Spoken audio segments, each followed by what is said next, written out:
آج کا پوچھا گیا سوال یہ ہے کہ فوسلز کس حالت میں ملتے ہیں؟ تو فوسل یا جن کو اردو میں ہم رکاز کہتے ہیں، ماضی میں موجود جانداروں کی چٹانوں میں دبی باقیات رکاز کہلاتی ہیں۔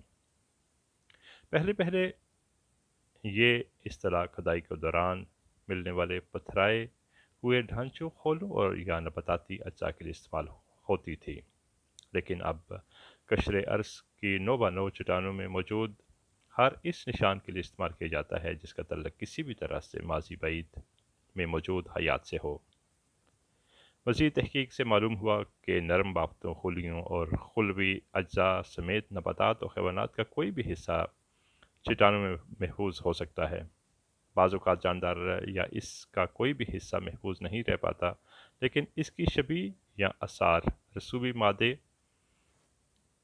میں بچ جاتے ہیں اور جاندار کی موجودگی، سرگرمی اور اس کے ماحولیاتی کردار کے متعلق اہم معلومات دیتے ہیں۔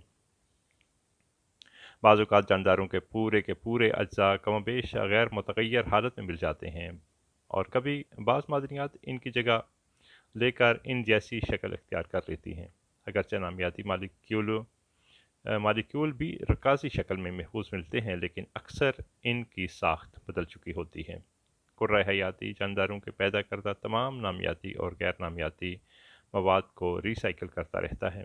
رکاز جانداروں کے وہ آثار ہیں جو کسی نہ کسی طور پر اس عمل سے بچ نکلتے ہیں۔ مرنے کے بعد زیادہ تر جاندار بیکٹیریا اور فنجائی کے ہاتھوں اپنی اجزائے ترکیبی میں پٹ جاتے ہیں، چنانچہ رکاز بننے کے لیے ضروری ہے کہ جاندار مرتے ہی ان خرد حیاتیوں کے اثرات اور دائرہ کار سے پاک ماحول میں محفوظ ہو جائیں۔ یہ اسی وقت ممکن ہے جب اس پر آکسیجن سے تہی پانی یعنی این آکزک واٹر اور رسوبی مادوں کی تہ فوراً چڑھ جائے۔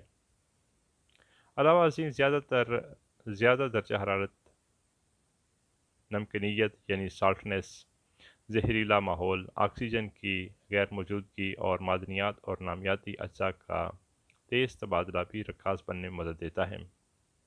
تاہم ماہرین کا خیال ہے کہ نرم بافتوں جیسے اعضاء کو رکاز بنانے کے لیے بعض خرد حیاتیوں کی کارگزاری لازم ہے۔ رکازوں میں سے عام ترین ہڈیوں اور خولوں یعنی شیلز جیسے سخت اعضاء پر مشتمل ہوتے ہیں۔ اگرچہ ان میں بھی نامیاتی اجزائے ترکیبی کی قابل ذکر مقدار موجود ہوتی ہے، لیکن ان کے معدنی حصے حیاتیاتی تحلیل کے اچھے مزاحم ثابت ہوتے ہیں۔ مردہ جانوروں کے ڈھانچوں پر مشتمل معدنیات میں اوپل یعنی بے آبیدہ سلیکا، اپٹائٹ یعنی کیلشیم فاسفیٹ اور کیلسائٹ یعنی کیلشیم کاربونیٹ شامل ہیں۔ اگر کوئی سخت حصہ باقی نہ بھی بچے تو اس میں رکاز بننے کے خلاف جو مزاحمت ہوئی تھی، اس کے آثار بھی رکاز میں شمار کیے جاتے ہیں۔ بعض اوقات سخت خول نما اعضاء بجائے خود محفوظ نہیں رہتے، لیکن ان کے اندر بھر جانے والی معدنیات ان کی شکل و صورت کا بالواسطہ پتہ دیتی ہیں، یعنی ہمیں ان اعضاء کے اندرونی مولڈ حاصل ہوتے ہیں۔ اس طرح کے رکاز گونگو کی صورت میں ملتے ہیں۔ بعض سخت یا حفاظتی بافتوں میں مادوں کی مقدار بہت کم ہوتی ہے، لیکن اس کے باوجود عملے انحطاط کی مزاحمت کرتے اور رکاز بن جاتے ہیں۔